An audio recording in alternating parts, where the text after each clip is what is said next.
Selamat siang kepada para hadirin, kembali lagi di Structure Product Day 2023. Dan telah tiba kita di penghujung acara, yaitu di sesi ketiga. Dan di sesi ketiga ini kita akan membahas cara gampang berinvestasi dengan Exchange Traded Fund. Mungkin banyak di antara para peserta yang sudah menjadi investor untuk produk reksadana.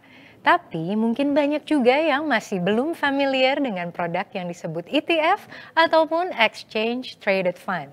Oleh sebab itu, di penghujung acara Structure Product Day 2023 ini, kita ingin mengajak para hadirin sekalian untuk berkenalan lebih jauh dan siap berinvestasi Exchange Traded Fund.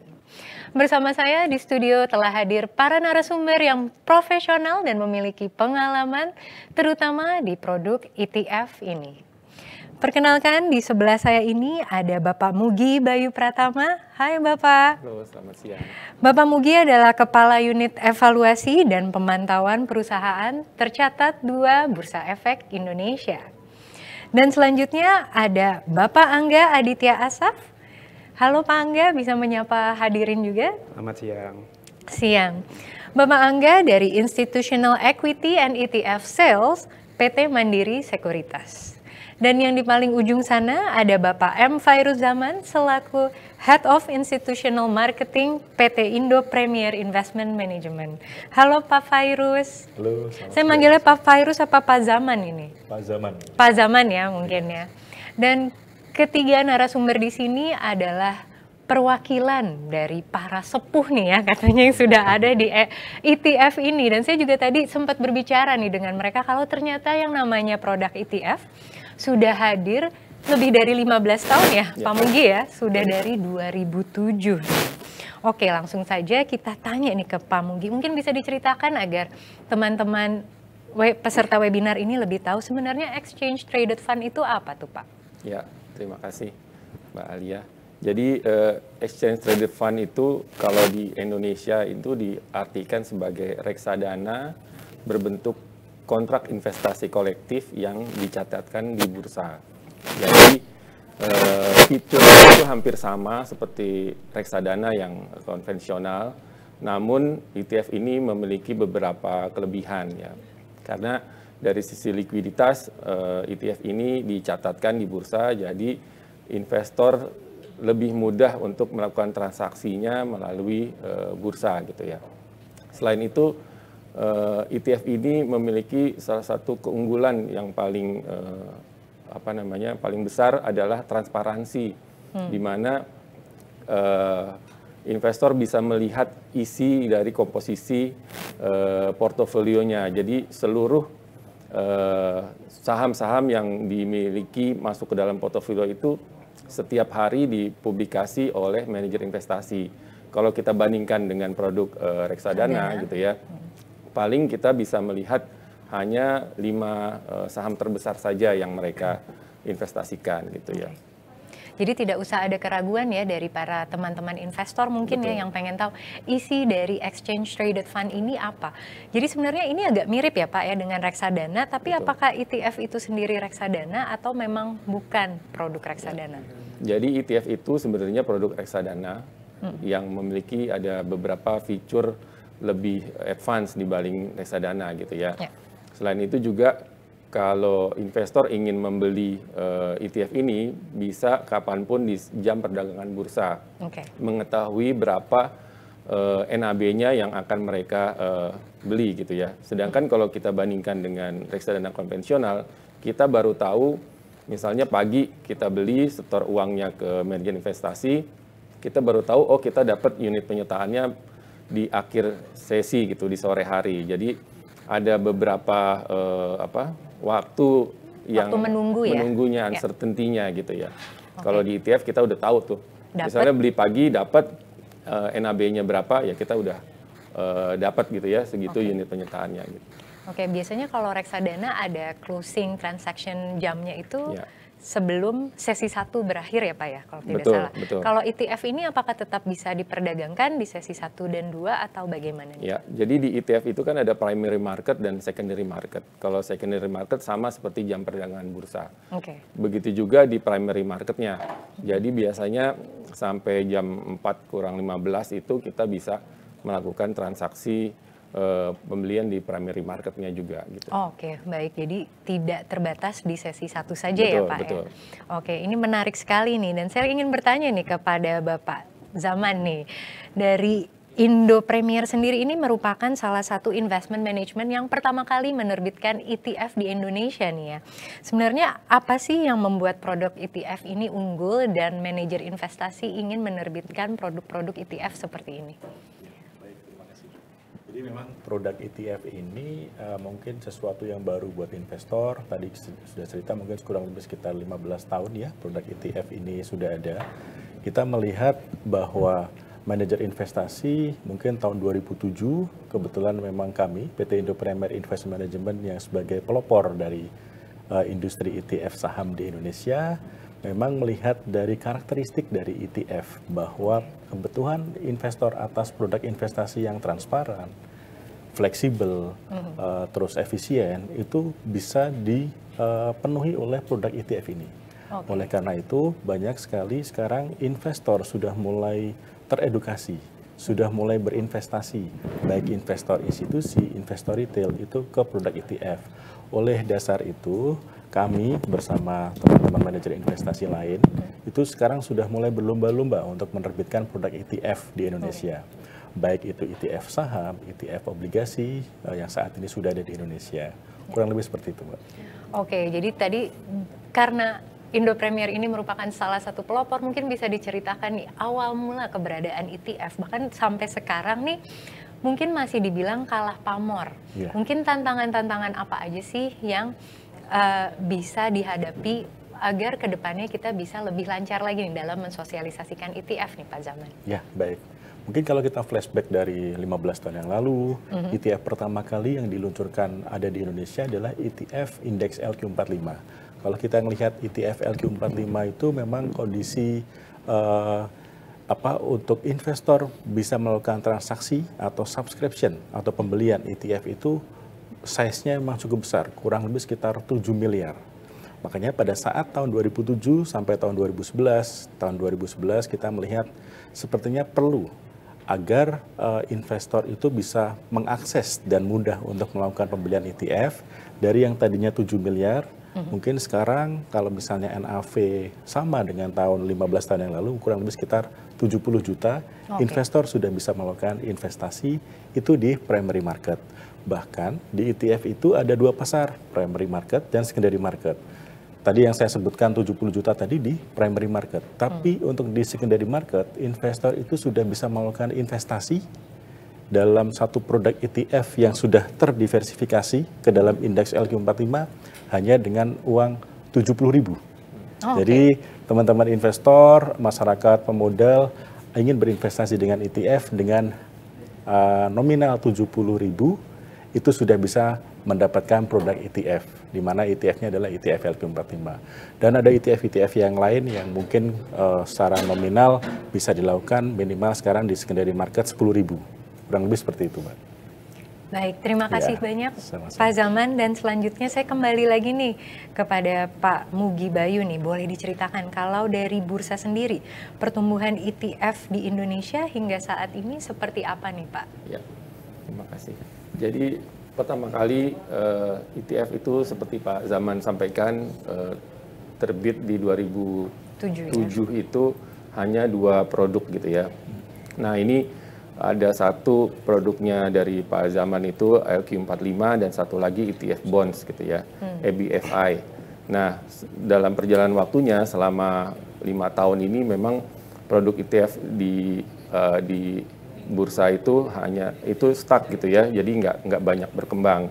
Cuma sampai saat ini kita sudah memiliki 49 produk ETF, di mana didukung oleh 22 manajer investasi dan 9 dealer partisipan gitu ya.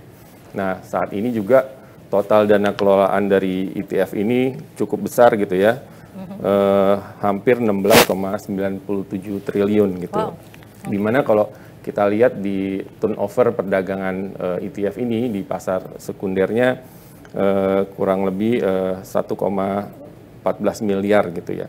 Nah ini juga kami merasa nilai segini sebenarnya masih kurang gitu ya, karena kalau dibandingkan dengan trading value dari saham gitu kan, per harinya bisa mencapai 10 sampai 13 triliun gitu ya. Dan selain itu juga perjalanan waktu banyak produk-produk ETF yang sangat menarik. Bisa kita lihat ada indeks-indeks yang diterbitkan oleh provider asing seperti MSCI dan FTSE gitu ya, dan itu juga menambah alternatif investasi bagi investor di Indonesia maupun di luar negeri gitu. Ya. Oke, baik, terima kasih Pak Mugi, dan kali ini waktunya mungkin kita mengeksplor ke dealer partisipan nih. Jadi sekarang ada Pak Angga dari Mandiri Sekuritas ya Pak ya. Dari apa sih nih Pak yang dimaksud dengan dealer partisipan untuk produk turunan seperti ETF ini, dan bagaimana peran dealer partisipan ini pada aktivitas perdagangan ETF? Ya, terima kasih Mbak Alia. Jadi untuk dealer partisipan itu perannya kita dalam transaksi ETF adalah dalam hal ini kita membantu meng-create unit dari ETF yang diinginkan nasabah ya. Jadi kalau misalnya ada nasabah mau membeli suatu ETF tapi unitnya belum ada gitu ya di pasar sebelumnya, nah tugas kita sebagai dealer partisipan itu membantu meng-create unit tersebut di pasar primer ya. Yang mana nanti kalau unit tersebut sudah bisa di-create melalui pasar primer, nanti bisa diperdagangkan di pasar sekunder juga Mbak Elia. Oke, gitu. Mungkin untuk teman-teman para peserta hadirin nih ya, yang masih newbie, yang masih bingung juga ya Pak ya, mungkin bisa dijelaskan lebih detail lagi nih Pak Angga, apa yang dimaksud dengan pasar primer, apa itu pasar sekunder, dan kriteria seperti apa jika investor ingin masuk ke pasar primer? Ya, jadi yang seperti tadi saya sudah jelaskan sebelumnya, pasar primer itu adalah pasar di mana investor itu bisa membeli ETF dan kita sebagai dealer partisipan itu bisa meng-create ETF tersebut untuk si nasabah atau investor ini yang mau ya. Nah, kalau di pasar primer itu sebenarnya nggak ada kriteria khusus, tapi minimal pembeliannya itu harus 1 basket atau 100.000 lembar ya. Atau kalau dalam lot 1.000 lot. 1.000 lot ya. Gitu. Itu jumlah itu memang standar regulasi yang ada ya, berarti betul, ya. betul. Per satu nasabah. Per satu nasabah atau satu SID ya. Baik. Gitu. Nah, itu kalau pasar primer. Kalau pasar sekunder sebenarnya sama saja dengan transaksi saham ya di bursa ya. Jadi kalau ETF itu bisa diperdagangkan di pasar sekunder, biasanya kodenya depannya X. X ya? X apa. Nah, itu adalah kode untuk ETF yang mana sebenarnya seperti saham juga bisa dibeli dan dijual di pasar sekunder. Tapi gitu. Ada benefit tersendiri nggak untuk dealer partisipan? Untuk dealer partisipan, jika kalau untuk transaksi di pasar primary, benefitnya adalah lebih liquid pastinya, karena di pasar sekunder saat ini sudah cukup liquid tapi belum seliquid di pasar primer, Mbak Alia. Gitu. Saya jadi tambah penasaran nih, mungkin bisa dibantu nih dari Pak Zaman. Apa sih yang membuat likuiditas ini berbeda antara primary dan secondary market nih, apa nih Pak? Ya, baik. Untuk ETF sendiri memang ada 2 pasar ya, primary market dan secondary market. Jadi primary market itu sebenarnya seperti kayak di reksadana itu fungsi subscription. Jadi terbentuknya unit penyertaan baru dari pembelian ETF itu adanya di primary market. Makanya itu yang membedakan dari ETF primary market dan secondary market. Untuk primary market sendiri itu harganya terbentuk dari real portofolio menjadi isi portofolio ETF-nya. Misalnya kita ambil contoh ETF LQ45 atau ETF LS30 ya, isinya mungkin 45 saham. Mungkin hari ini ETF tersebut itu mengalami kenaikan karena kontribusi dari pergerakan dari saham-saham yang menjadi isi portofolio itu mengalami kenaikan, makanya harganya itu terbentuk secara real time, detik per detik selama jam bursa. Nah, harganya bergerak itu berdasarkan dari pergerakan dari nilai dari harga dari isi portofolio. Sementara di secondary market itu harganya terbentuk dari supply and demand dari unit penyertaan yang sudah terbentuk. Jadi investor yang sudah memiliki ETF itu bisa melakukan penjualan, nanti akan dibeli oleh investor lain itu melalui Bursa Efek Indonesia. Dan itu pastinya itu bisa dilakukan melalui anggota bursa. Seluruh anggota bursa sekuritas yang terdaftar di Bursa Efek Indonesia itu bisa dilakukan transaksi di secondary market. Makanya biasanya primary market itu hanya bisa dilakukan dari atau oleh dealer partisipan. Jadi investor itu harus mengakses untuk melakukan pembelian di primary market itu melalui dealer partisipan. Nah, itu yang membedakan secondary market dan primary market di ETF. Dari sisi pembentukan harganya, dari sisi mekanisme transaksi portofolionya. Karena kalau di primary market, saya coba elaborate lagi, gambarannya Bapak, Ibu, teman-teman gitu, kalau misalnya ingin berinvestasi di primary market, sekali hit selama jam bursa akan mendapatkan harga NAV-nya. Detik itu juga mungkin split second itu langsung akan dibelanjakan seluruh portofolio. Jadi makanya ini yang membedakan primary market. Kalau di secondary market dia terbentuk harganya ETF tersebut itu dari supply and demand. Kalau di hari itu mungkin banyak yang di posisi over maupun di bid di secondary market mungkin akan bergerak naik turun tuh di secondary market. Cuma kalau di primary market itu memang sebagian besar kontribusi dari pergerakan dari nilai isi portofolio. Nilai isi portofolio. Oke, baik. Betul. Terima kasih atas penjelasannya, sama-sama, Pak Zaman. Dan kembali lagi untuk Bapak Mugi nih, apa sih faktor utama yang menjadi pembeda nih antara produk ETF dengan produk-produk yang ada di bursa lainnya? Dan kira-kira apa nih yang membuat ETF ini layak diinvestasikan, terutama untuk para investor yang baru ingin mencoba untuk berinvestasi ETF? Oke, saya coba jawab bersamaan ya. Pertanyaannya. Jadi yang membedakan ETF ini dengan produk investasi lainnya gitu, mungkin ini bisa dilihat head to head-nya sama saham dan reksadana gitu ya. Yang pasti untuk ETF ini transparan, jadi kita bisa melihat isi seluruh portofolio saham-saham apa saja atau surat utang apa saja yang diinvestasikan oleh manajer investasi. Jadi Bapak Ibu juga bisa lihat uang saya investasikan ini dibeliin saham apa saja. Kalau dibanding dengan reksadana, kita hanya tahu uangnya cuma dibeliin hanya 5, sisanya kita nggak tahu gitu ya. Selain juga ETF ini sangat efisien gitu ya, karena kita juga bisa melihat nilai dari NAB-nya pada saat kita membeli secara langsung gitu ya, real time. Selain itu juga efisien ini kita bisa membeli suatu portofolio saham dengan nilai yang lebih murah dibandingkan kita beli, misalnya kita mau replicate indeks IDX 30, kita harus beli 30 sahamnya. Itu kan modal yang kita keluarkan nilainya mungkin lebih dari 70 juta gitu ya. Sedangkan kalau misalnya ETF ini kalau kita mau beli di secondary market, cuma beli satu lot aja mungkin 70.000 aja kita udah bisa dapat dengan exposure yang sama dengan kita beli seluruh saham-saham yang ada di indeks itu. Gitu. Oke, baik. Terima kasih Pak Mugi. Dan ini pertanyaan mungkin bisa dibantu jawab oleh Mas Angga dan juga Pak Zaman nih. Pengen tahu nih, risiko seperti apa sih yang ada ketika kita berinvestasi ETF ini? Baik dari risiko yang paling minim sampai risiko yang paling besar nih. Siapa yang mau jawab duluan mungkin? Oh iya, baik. Terima kasih. Jadi, resiko berinvestasi di produk investasi di pasar modal tentunya pasti ada ya resikonya. Kalau kita melihat konsep dasar ETF-nya itu seperti di primary market maupun di secondary market itu terbentuk dari portofolio dari nilai-nilai saham. Pastinya resiko yang ada di saham itu juga sebenarnya ada juga di ETF sendiri. Kenaikan, penurunan harga nilai dari ETF-nya itu juga terjadi.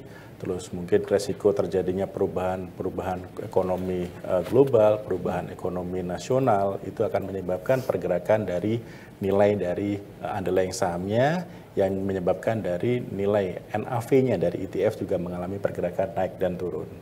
Nah itu mungkin resiko untuk yang ada di ETF. Tapi memang kita bandingkan apabila teman-teman investor, pelaku pasar ingin berinvestasi di ETF, pastinya akan mendapatkan exposure resiko yang lebih kecil dibandingkan berinvestasi yang mungkin langsung direct ke satu saham, yang di saham sendiri kan perlu analisa yang sangat kompleks, melihat laporan keuangan, melihat valuasinya, melihat secara teknikal, fundamental. Tapi dengan ETF ini, teman-teman investor sudah dibantu oleh manajer investasi untuk melakukan pembentukan portofolio. Iya, betul. Teori diversifikasi resiko di dalam reksadana itu juga berlaku dalam ETF. Makanya pada saat resiko mungkin terjadinya penurunan di dalam satu saham atau dua saham di dalam ETF tersebut, itu masih terbantukan oleh mungkin ada saham-saham yang menjadi isi portofolio yang mengalami kenaikan. Jadi resikonya lebih terukur karena teori diversifikasi tersebut yang ada di dalam ETF. Kurang lebih seperti itu. Nah, mumpung lagi berbicara tentang diversifikasi nih, adakah rebalancing yang dilakukan dalam pemilihan seleksi saham yang ada di ETF tersebut? Ya, baik. Jadi mungkin sedikit cerita, jadi kalau kebetulan di kami di Indo Premier Investment Management, kita saat ini mengelola ETF kurang lebih berbasis saham itu 13 ETF berbasis saham, 1 ETF obligasi. Nah, dari 13 ETF saham tersebut, itu 10-nya adalah ETF berbasis indexing atau kita passive manage. Nah, mekanisme proses rebalancing dari portofolio ETF yang indexing tadi, kita melakukan rebalancing sesuai proses rebalancing yang dilakukan oleh index provider. Kebetulan saat ini mungkin paling besar kami itu menggunakan indeks-indeks yang ada di Bursa Efek Indonesia. Nah, biasanya ETF indeks yang ada di Bursa Efek Indonesia itu melakukan rebalancing, major rebalancing kurang lebih 2 tahun sekali ya, Pak Mugi ya. 1 tahun 2 kali. Kebalik 1 tahun 2 kali. Jadi periode-periode itu dilakukan rebalancing, otomatis kami sebagai pengelola ETF berbasis indexing juga akan mengikuti proses rebalancing. Jadi setahun 2 kali tersebut dilakukan proses rebalancing. Major rebalancing dilakukan di ETF. Nah, untuk yang ETF yang non-indexing, biasanya kami memang style kami itu berbasis tematik. Jadi ada ETF mungkin di market itu di industri bermacam-macam tema, ada tema konsumer, tema finansial, infrastruktur. Nah, itu tema-tema tersebut biasanya kita tidak jauh universe dari tema-tema tersebut. Makanya biasanya manajer investasi juga tidak terlalu sering melakukan rebalancing, apalagi ETF yang berbasis indexing. Dengan kita tidak terlalu sering melakukan proses rebalancing, otomatis cost dari proses rebalancing juga semakin kecil. Dibandingkan kalau misalnya dengan reksadana yang dilakukan rebalancing mungkin tergantung dari secara aktif oleh fund manager. Kurang lebih seperti itu, Mbak Alia. Ya, baik. Ada yang mau ditambahkan mungkin, Pak Angga? Ya, thank you Mbak Alia, thank you Pak. Ya. Jadi kalau tadi menjawab pertanyaan yang mengenai risiko apa aja kalau untuk nasabah berinvestasi di ETF, sebenarnya tadi udah dijelaskan cukup jelas oleh Pak dari tim Indo Premier Investment Management, bahwasanya risikonya tuh hanya bisa dibilang risiko pasar aja ya Pak ya. Jadi nasabah hanya perlu menganalisa atau mengamati kondisi ekonomi negara aja. Jadi simple ya sebenarnya cukup ya. simple makanya ya. Karena udah di dalam ETF itu saham-saham udah cukup terdiversifikasi kan. Ada dari saham sektor perbankan, ada dari saham sektor otomotif, komoditas dan lain sebagainya sudah cukup terdiversifikasi. Maka dari itu yang perlu nasabah atau Bapak Ibu investor perhatikan adalah kondisi ekonomi negara secara umum aja. Biasanya pertumbuhan ekonomi yang positif itu akan membuat nilai dari ETF itu naik ya Pak ya. Begitu pula kalau kondisi ekonomi lagi menurun, maka nilai dari ETF tersebut juga akan menyesuaikan. Seperti itu Mbak. Ini pertanyaan mewakili beberapa teman nih, terutama teman-teman yang ingin menjalankan investasi syariah. Ada nggak ETF yang berbasis syariah atau mungkin ESG yang agak mirip nih? Karena tadi ada beberapa yang nanya nih sebenarnya. Oke, mungkin dari saya dulu ya Mbak Alia.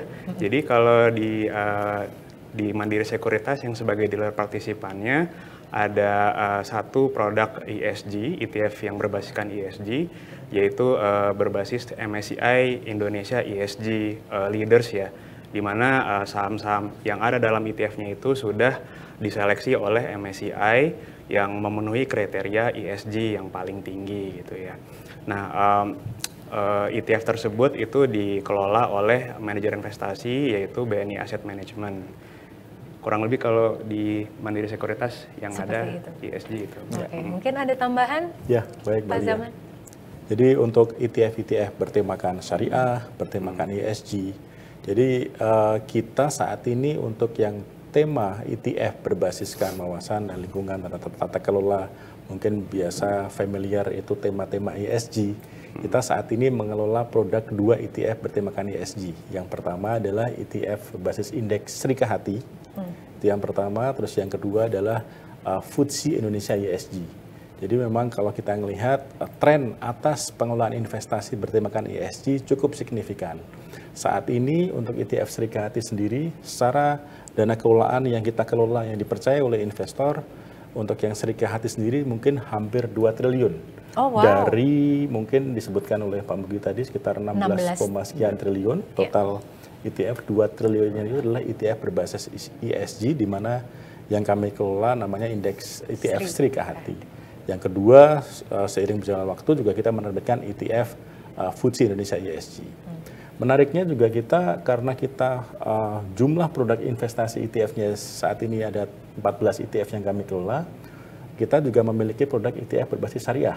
Kita menggunakan indeks atau benchmarking, itu indeks Jakarta Islamic Index, di mana itu 30 saham yang memang sudah diseleksi oleh Bursa Efek Indonesia, yang otomatis parameter-parameter syariah muncul di situ. Nah itu kita saat ini sudah memiliki juga. Oke. Gitu. Ini dari tadi kan kita berbicara tentang indeks saham, tapi sebelumnya Pak Zaman atau Pak Mugi sempat mention kalau ada yang namanya ETF bonds. Nah kan dengan adanya reksadana pasar uang, saya juga jadi ingin tertarik nih, ingin membahas ETF bonds. Ini ETF bonds nih seperti apa nih Pak? Mau Pak Mugi? Ya, boleh. Jadi ada beberapa ETF bonds yang ada di bursa ya. Jadi ada yang terbesar dana kelolaannya dimiliki oleh Bahana TWC. Jadi untuk bonds yang masuk ke ABFI, selain itu juga ada beberapa ETF bonds yang underlying-nya juga dari surat utang negara gitu ya.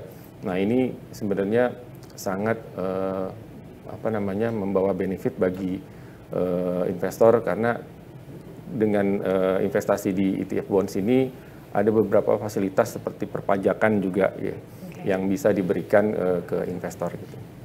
Oke, jadi isinya ini beneran seluruh komposisinya adalah bonds ya bonds, Pak? Ya. Tapi apakah bisa disimpulkan kalau ETF bonds ini memberikan fixed return atau bagaimana performanya mungkin?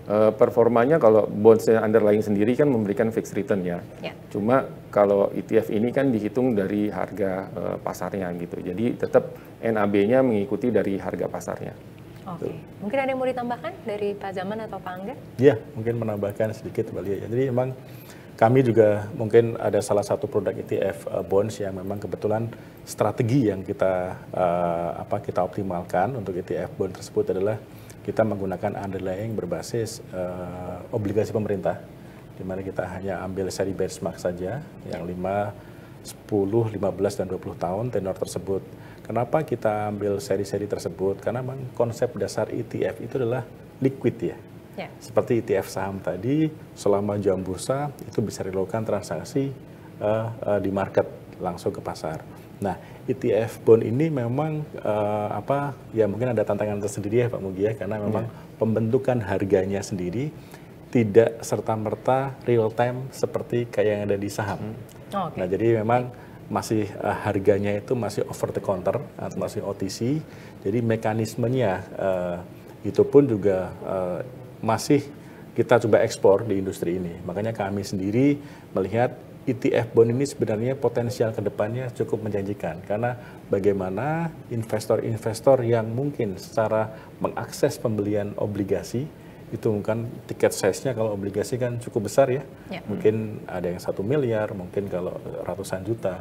Tapi dengan ke depan harusnya ETF bonds ini potensialnya cukup besar, karena bisa dengan tiket size tiket yang kecil, satu basket atau satu lot itu investor bisa langsung berinvestasi ke ETF yang basis investasinya ke obligasi.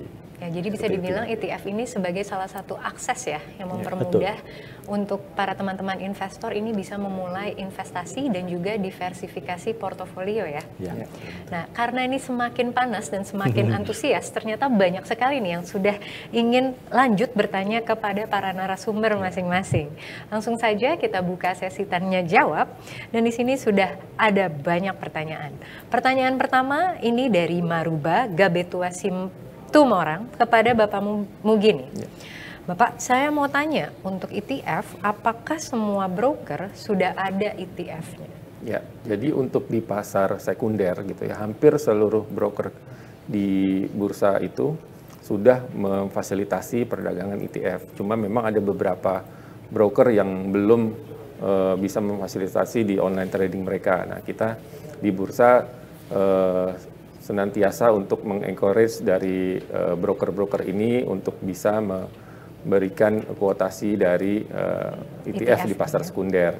Tapi kalau misalnya Bapak Ibu ingin melakukan pembelian di pasar primer gitu ya, Bapak Ibu harus membuka account di rekening dealer partisipan atau broker yang ditunjuk oleh manajer investasi sebagai dealer partisipan. Oke, baik. Terima kasih Pak Mugi. Semoga menjawab ya pertanyaannya kepada Maruba. Dan lagi-lagi pertanyaannya kepada Bapak Mugi lagi. Pertanyaan ini datang dari Franson Stephen Robi dari Universitas Sumatera Utara. Ingin bertanya kepada Bapak Mugi, bagaimanakah mekanisme harga ETF terbentuk dan faktor apa saja yang mempengaruhi harga tersebut? Terdapat ETF yang berada di atas harga indeks atau underperform. Oke, tadi sudah sempat disinggung oleh Pak Zaman ya. Jadi hal-hal yang mempengaruhi harga ETF itu kalau di pasar sekunder itu memang tergantung demand supply dari pasar itu sendiri gitu ya. Tapi kalau kita lihat di pasar primer itu yang mempengaruhi NAB adalah harga saham-saham yang menjadi komposisi portofolionya gitu. Jadi kalau kita lihat apakah ETF ini underperform atau outperform gitu ya, bisa dilihat dari jenis ETF-nya sendiri gitu ya. Apabila kita melihat ETF yang dikelola secara pasif atau kita bisa sebut dengan indexing, kita melihat tracking error dari ETF tersebut. Jadi kalau misalnya ETF berbasis yang IDX 30, kita lihat pergerakan dari indeks IDX 30. Jadi dia tuh tidak boleh lebih besar atau lebih kecil daripada return dari IDX 30 itu. Oke. Jadi itu sebagai underlying-nya ya Pak ya? Oke, baik. Terima kasih Pak Mugi. Dan selanjutnya kita ke Bapak Angga. Pertanyaan ini dari Bapak Edi Gunawan. Bagaimana strategi dan usaha investasi agar sukses investasi dengan exchange trade fund? Apa aja sih Pak saran dan tips biar anti gagal nih investasi ETF? Ya, terima kasih Pak Edi Gunawan ya atas pertanyaannya. Jadi strategi itu bisa disesuaikan dengan investornya masing-masing ya. Yang pertama sih kita biasanya tentukan dulu nih horizonnya mau jangka panjang atau jangka pendek gitu ya. Nah kalau misalnya jangka panjang ini ETF produknya cocok sekali untuk Bapak Ibu yang investor jangka panjang ya, karena konsepnya ETF itu kan pada dasarnya adalah passive investment. Ya. Jadi kita beli asetnya dan kita biarkan ETF tersebut apakah nilainya akan naik atau turun berdasarkan dengan kondisi ekonomi ya. Nah, kalau misalnya mau untuk jangka panjang mungkin saya cerita sedikit ya Mbak Alia ya. Boleh, silakan. Kalau untuk jangka panjang sih saya lebih rekomendasinya Bapak atau Ibu nasabah atau investor itu investasi itu berkala gitu. Jadi misalnya tiap bulan, misalnya kita habis terima gaji ya, kita sisihkan untuk beli ETF. Gitu. Di top up ya? Di top up, tiap bulan berikutnya di top up, bulan berikutnya di top up. Nah itu kalau untuk yang investor jangka panjang. Tapi kalau untuk yang investor yang misalnya untuk mencari keuntungan jangka pendek, tentunya bisa dengan tools technical analysis, bisa konsultasi dengan analis teknikal yang Bapak Ibu kenal. Bisa juga dengan baca-baca atau follow akun-akun sosmed yang tentang pasar modal ya pastinya ya, untuk mengetahui kondisi pasar gitu. kurang lebih seperti itu. Oke, jadi tertarik nih. Jadi untuk mempelajari ETF ternyata technical analisa juga bisa digunakan ya? Betul. Tadinya saya pikir lebih banyak ke fundamental karena based on selection saham yang dipilih. Betul. Oke, jadi kalau secara teknikal kita melihat momen. Iya, betul. Dan Kita lihat momen. kalau kira-kira momen menuju window dressing seperti ini mungkin Iya. apakah bisa digunakan juga atau bagaimana Pak Angga? Ya, tentunya bisa. Jadi tinggal Mbak Alia dan Bapak Ibu konsultasikan dengan analis teknikal yang Bapak Ibu kenal. Biasanya kalau menjelang window dressing kan saham-saham harganya cenderung naik ya. Betul. Ya. Dan timing untuk belinya ya sebelum window dressing tersebut terjadi. Misalnya window dressing kan biasanya terjadi di akhir periode atau misalnya akhir bulan. Nah, kita beli ETF-nya misalnya dari tengah bulan. Oke. Iya, seperti itu kurang lebih ya. Atau juga bisa misalnya kalau hari ini indeks tersebut sudah turun cukup banyak. Kalau kata analis teknikalnya besok bisa rebound, ya justru hari pas turun itu kesempatan untuk akumulasi. Pelan-pelan ya. Betul. Baik, terima kasih Pak Angga dan selanjutnya saya ingin ke Bapak Zaman nih. Oke. Pertanyaan ini dari Muhammad Fadilah Pak dari Universitas Telkom. Nah, apakah besaran dana kelolaan atau AUM suatu ETF yang dikelola perlu dicermati dalam pemilihan ETF? Dan berapa minimum AUM dikatakan kalau ETF ini sehat? Itu yang pertama. Mau saya bacain dulu yang pertama? Boleh, langsung boleh. Oh, langsung yang kedua ya? Oke. Pada ETF pasif, kita tahu kalau indeks akan diperbarui setiap 6 bulan. Apakah ini juga terjadi pada ETF aktif? Dan faktor apa yang digunakan oleh manajer investasi dalam memilih saham-saham untuk dimasukkan ke dalam portofolio ETF-nya? Ya, baik. Terima kasih Pak Fadilah ya atas pertanyaannya. Mungkin yang pertama terkait dana kelolaan atau AUM ya. Mungkin tadi kita belum eksplor terlalu dalam apa yang membedakan dengan ETF itu dengan reksadana. Mungkin kalau reksadana, faktor dana kelolaan itu cukup berpengaruh ya terhadap likuiditas dari ETF-nya. Karena dengan size yang kecil atau size yang besar itu akan menentukan likuiditas seberapa cepat reksadana itu bisa dilakukan penjualan. Gitu. Tapi kalau di ETF ini sebenarnya dana kelolaan atau AUM itu tidak mencerminkan dari likuiditas dari ETF-nya tersebut. Oke. Jadi tidak ada korelasinya ya Pak ya? Betul, betul Mbak Lia. Karena apa? Karena ETF yang ada saat ini itu adalah langsung tereksekusi di pasar. Jadi pada saat contoh di primary market, pada saat teman-teman, Bapak Ibu investor melakukan eksekusi di primary market, itu saat itu juga sudah akan mendapatkan indikasi NAV-nya. Nah, saat itu juga pada saat order, itu langsung dibelanjakan portofolio saham-sahamnya. Nah, itu lawannya adalah pasar. Jadi, pada saat dilakukan subscription atau redemption, pembelian maupun penjualan, itu adalah lawannya dari underlying portofolionya. Makanya, salah satu syarat mungkin ya kalau di kami biasanya punya mitigasinya untuk menjadi isi portofolio ETF adalah saham-saham, biasanya saham-saham yang liquid. Oke, gitu. Jadi ini salah satu pertimbangan dari faktor adalah memilih likuiditas sahamnya ya? Betul. Makanya kita melihat, kita ngambil sampel seperti kalau kita coba capture, kayak tadi pagi saya lihat, seperti ETF-ETF yang kami kelola, contohnya ETF Pevindo iGrade, Serikahati. Pevindo iGrade itu saat ini dana kelolaan kurang lebih sekitar 200 miliar. Tapi kalau kita melihat di tampilan dealer partisipan kami di Indo Premier Sekuritas, di posisi jualnya itu bisa dilakukan eksekusinya mungkin 600-700 miliar sekali hit. Karena adalah di primary market itu lawannya untuk memberikan kuotasi indikasi NAV-nya di primary market itu dari bid dan offer underlying saham-sahamnya. Gitu. Baik. Jadi peran kami sebagai manajer investasi apabila dilakukan redemption itu tidak dilakukan penjualan portofolio saham, kita harus pilih saham-saham apa saja. Tapi kalau di ETF itu langsung pass through ke market size sesuai dengan ketersediaan likuiditas di pasar. Kalau kita lihat market cap di bursa kurang lebih sekarang mungkin sudah 10.000 triliun ya Pak ya? 10 triliun. Kalau kita lihat ETF LQ45 mewakili mungkin 60-70% dari kapitalisasi market.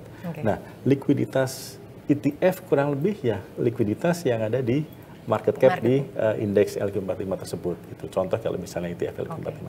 Jadi dana kelolaan tidak relevan dengan likuiditas dari ETF tersebut.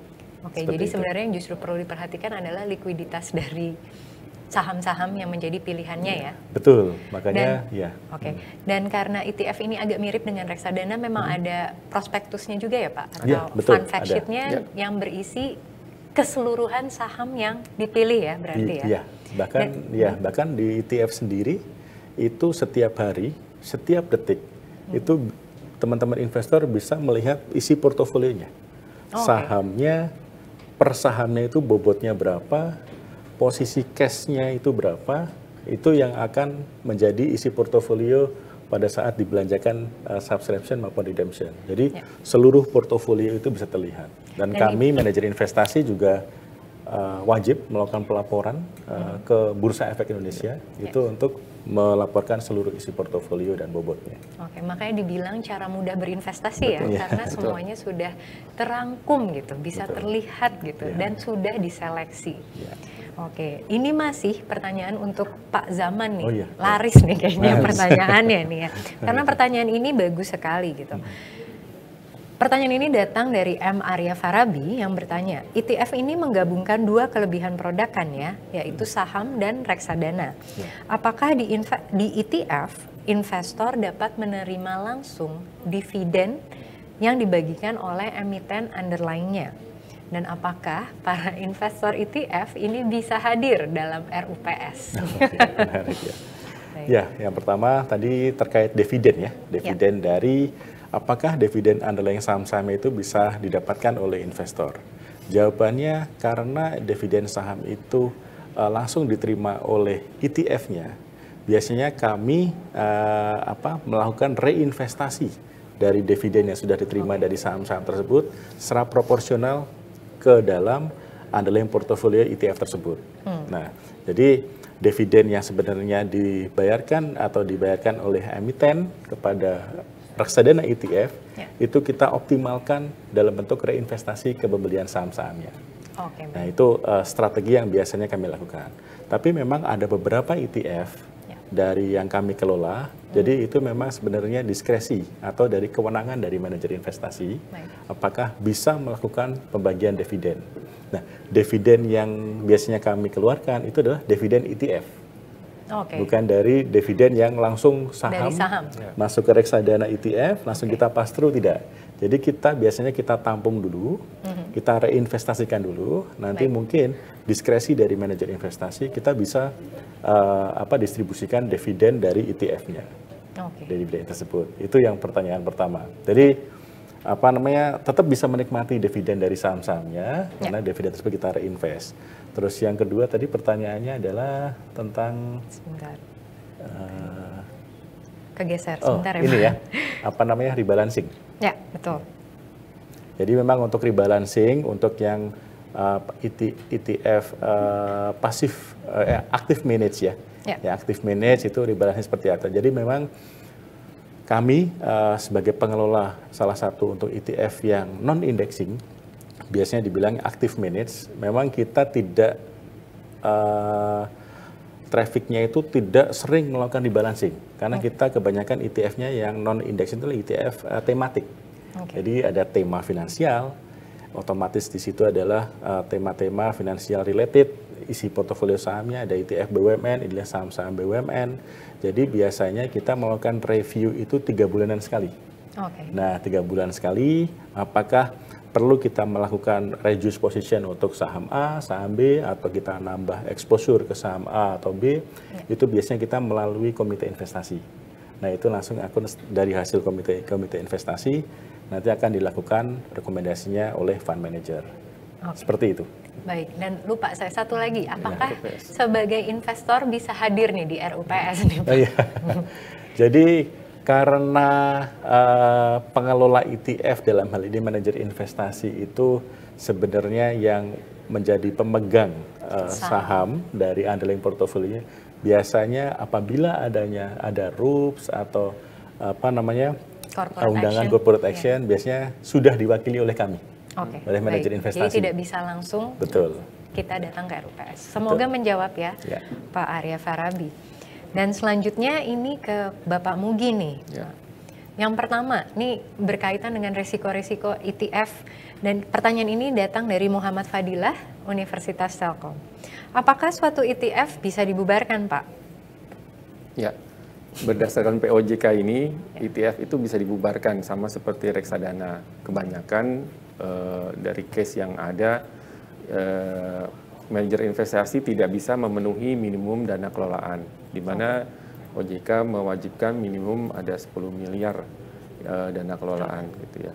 Oke, ada mekanisme untuk pengembalian dana nasabah jika ETF dibubarkan dan apakah pernah terjadi nih di Indonesia? Jadi ada beberapa ETF yang saat ini masih proses untuk pembubaran ya. Jadi mekanisme pembubarannya seperti diatur di POJK sama seperti pembubaran dari reksadana gitu ya. Jika manajer investasi memutuskan untuk pembubaran atau ada instruksi dari OJK untuk pembubaran, maka manajer investasi menentukan tanggal terakhir NAB gitu ya. Baik. Nanti di situ manajer investasi akan melikuidasi seluruh portofolio yang dimilikinya, dan setelah itu hasil penjualan saham atau surat utang itu akan dibagikan secara proporsional kepada pemegang unit penyertaan ETF itu. Oke, baik. Semoga menjawab ya, karena ini risiko yang bisa sama-sama kita pelajari dan antisipasi. Jangan khawatir karena semua sudah diatur ya Pak, ada regulasi. Kalau risikonya sih minimum ya, karena hasil portofolio semuanya dibagikan. Dan kita juga kan tahu gitu ya, isi dari portofolio selama ini berapa, harga saham underlying-nya juga berapa gitu. Jadi yang dibagikan pasti akan sesuai dengan apa yang kita investasikan. Oke, baik. Terima kasih banyak Pak Mugi. Dan selanjutnya pertanyaan dari Niken Pratiwi kepada Bapak Angga. Pak Angga, bagaimana menilai harga wajar dari suatu ETF? Apa benar banyak ETF di bursa harganya beda-beda nih? Dan bagaimana cara membandingkan dan menilai ETF mana sih yang lebih bagus dan yang layak untuk diinvestasikan? Iya, terima kasih dari Mbak Niken ya, yang betul. penanyanya ya. Mbak Niken, jadi kalau untuk menilai harga wajar dari suatu ETF itu sebenarnya bisa juga sama metode dengan kalau kita menilai harga wajar saham gitu ya. Yang paling gampang adalah dengan cara relative valuation ya. Jadi kita bandingkan misalnya rasio PER ya, atau price to earnings ratio dari indeks tersebut, indeks yang ETF-nya diwakili ya. Jadi benchmark misalnya indeks LQ45, ETF indeks LQ45, kita lihat PI dari LQ45 indeksnya itu apakah murah atau mahal gitu ya. Kita bandingkan dengan indeks-indeks lain. Kita bandingkan misalnya dengan indeks IDX 30. Kita bandingkan dengan IDX dengan seri KHT misalnya. Kita bandingkan dengan ESG misalnya. Apakah LQ45 ini lebih menarik dibandingkan dengan indeks-indeks yang lain gitu. Dan juga kita bisa ukur juga kira-kira LQ45 ini pertumbuhan labanya setahun ke depan itu bagaimana gitu ya. Kalau berdasarkan data yang kami punya sekarang, LQ45 itu kira-kira pertumbuhan labanya untuk 2024 atau setahun ke depan itu kira-kira di 10% ya. Dan PI-nya itu kira-kira di 13 kali. Jadi apakah itu cukup mahal? Enggak juga. Apakah murah juga? Sebenarnya tidak ya. Jadi dengan cara seperti itu kira-kira bandingkan, kita bisa lihat apakah ETF ini harganya lagi di harga wajar atau di harga yang tidak wajarnya gitu ya. Dan pertanyaan tadi berikutnya adalah dari Mbak Niken lagi tadi.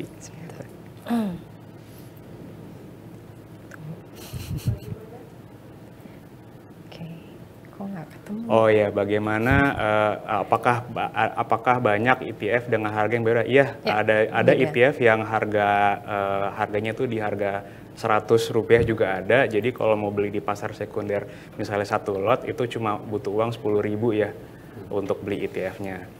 Dan juga ada juga ya ETF yang harganya bisa ribuan ya. Jadi kalau beli di pasar sekunder itu masih murah, tapi kalau beli di pasar primer itu butuh dana sampai ratusan juta rupiah gitu. Dan bagaimana menilai ETF yang lebih bagus atau layak ya untuk diinvestasikan? Tentunya kita kembaliin ke investornya nih. Kalau misalnya investornya yang general aja dan untuk jangka panjang, bisa beli ETF yang indeksnya yang plain vanilla seperti LQ45 atau IDX30. Kalau misalnya nasabah atau investornya suka dengan ETF yang bertema, kan kebetulan tadi ada disebutkan ada ETF yang bertemakan ESG, ada juga ETF yang bertema syariah, dan juga ada juga ETF yang bertemakan komoditas juga ada sih. Jadi tinggal dipilih aja oleh Bapak dan Ibu investor kira-kira ETF mana yang paling cocok untuk Bapak Ibu sekalian. Baik, terima kasih Mas Angga, semoga menjawab ya Mbak Niken. Dan pertanyaan selanjutnya dari Yuliana Safitri ya, kepada Bapak Zaman. Ya. Apakah kita bisa mentransfer ataupun mewariskan ETF kepada orang lain atau ahli waris? Lalu kalau salah satu saham di dalam ETF di delisting, ini bagaimana nasibnya? Okay. Ya, baik, terima kasih. Jadi apakah kita bisa transfer atau wariskan ETF itu ke orang lain ya sebenarnya? Sebenarnya itu nanti pada saat teman-teman investor ini melakukan pembukaan rekening sebelum melakukan investasinya ke ETF, biasanya kan melalui pembukaan rekening di dealer partisipan atau mungkin anggota bursa. Biasanya ada field, ada pilihan. Apakah mungkin ahli waris apabila nanti sewaktu-waktu ada terjadi suatu hal yang tidak diinginkan, misalnya ahli warisnya siapa, biasanya sudah disebutkan di situ. Baik. Jadi sebenarnya ini seperti kayak investasi saham. Kalau misalnya ternyata ada yang diwariskan ke pihak-pihak keluarga, itu sebenarnya bisa dilakukan gitu. Okay. Terus yang kedua, pertanyaan tentang kalau misalnya ada satu emiten yang di delisting dalam ya. Portofolio itu ya. Jadi memang kalau kita mau cerita, kebetulan memang kami belum pernah ya. Belum pernah. Karena tadi ya pemilihan sahamnya sudah dilakukan secara hati-hati juga ya. Betul. Layering selection itu dilakukan di ETF ini, terutama untuk ETF-ETF yang mungkin yang indexing ya mungkin. Ya. Karena indeks provider mungkin yang Bursa Efek Indonesia sudah melakukan seleksi, ada isi portofolio, terus kami pun juga sebenarnya kalau memang melihat dari itu akan mengganggu likuiditas, kalau sudah masuk ke indeks tertentu, ternyata ada 1-2 saham yang biasanya bobotnya kecil, ya. Itu ternyata likuiditasnya kecil, tidak konsisten, biasanya kita tidak masukkan ke dalam alokasi portofolio. Jadi screening proses untuk emiten-emiten itu bisa masuk ke dalam satu ETF itu biasanya dilakukan tidak hanya dari indeks provider, manajer investasi, bahkan dealer partisipan pun itu melakukan screening agar kuotasinya itu lebih optimal pada saat dilakukan transaksi oleh investor. Kurang lebih seperti itu sih. Jadi penjagaannya ketat ya? Betul. Oke, baik. Semoga tidak ada yang di listing dan semakin pede nih kita untuk mulai investasi di ETF ya. Dan ini adalah satu pertanyaan terakhir kepada Bapak Mugi dari Brenda Roindah Monica. Pertanyaan pertama, pasar ETF kan ada pasar primer dan sekunder. Apakah ada perbedaan harga di antara kedua pasar tersebut? Dan apa yang menyebabkan perbedaannya? Lalu pertanyaan kedua dari Brenda Roindah, bagaimana perbandingan kondisi pasar ETF di Indonesia dan di luar negeri? Oke, baik, untuk perbedaan harga di pasar primer dan sekunder pastinya ada gitu ya. Karena di pasar sekunder sendiri kan yang menyebabkan, yang membuat harga ETF sendiri itu kan adanya demand supply atau bid dan offer dari perdagangan ETF itu sendiri gitu ya. Dan bid offer ini sebenarnya kan ada beberapa kuotasi yang diberikan oleh dealer partisipan. Nah, dealer partisipan itu pastinya akan mengacu kepada NAB dari pasar primernya. Sedangkan untuk di pasar primer, harga itu dipengaruhi oleh harga dari saham-saham dalam portofolionya itu sendiri gitu ya. Nah, untuk perkembangan di luar negeri, memang di luar negeri untuk ETF di negara maju memang sangat banyak gitu, sangat pesat karena investor itu kebanyakan nggak invest langsung ke saham-sahamnya gitu. Jadi mereka lebih banyak menginvestasikan dana yang mereka miliki ke ETF gitu ya. Tapi kalau dibandingkan dengan negara ASEAN ya, kalau in terms of jumlah ETF di Indonesia jauh lebih banyak. Mungkin kalau di Malaysia dan Thailand jumlahnya Indonesia lebih banyak lebih unggul dibandingin dibandingin mereka gitu. Baik, terima kasih banyak Pak Mugi, dan terima kasih juga kepada para narasumber yang hari ini telah berbagi informasi dan juga insight-insight nih ya. Semoga apa yang kita share di hari ini di Structure Product Day yang 2023 ini dapat bermanfaat untuk para peserta hadirin ya. Dan semoga semakin maju exchange traded fund dan semakin banyak investor yang ingin memiliki investasi exchange traded fund. Saya Alia Natasha undur diri sebagai moderator, tapi sebelumnya saya ingin membacakan beberapa poin penting. Jadi exchange traded fund ini ternyata cocok sekali ya Pak ya untuk menjadi salah satu investasi yang pasif. Karena kebanyakan masyarakat di luar sana lagi mencari apa sih investasi yang tetap bisa menghasilkan profit, menjaga nilai mata uang kita sambil membuat pertumbuhan uang. Dan exchange traded fund dengan berbagai indeks yang dimiliki ini juga memiliki keunggulan dan transparansi nih yang saya suka banget nih sebenarnya transparansi. Dan ternyata pembelian juga bisa dilakukan baik dengan nominal kecil dan juga nominal besar. Bahkan tadi sempat di-mention untuk 50.000 atau 70.000 itu juga sudah bisa. Dan transaksi exchange traded fund juga berlaku di jam bursa, khususnya untuk pasar sekunder. Jadi kalau saya ingin mencoba exchange traded fund, saya akan memulai dari nominal yang kecil, semakin pede baru saya cicil tiap bulannya seperti nasihat Pak Angga tadi ya. Oke, semoga apa yang kita terima hari ini dapat kita lakukan dan implementasikan sehingga membuat pertumbuhan investasi kita semakin cemerlang ke depannya.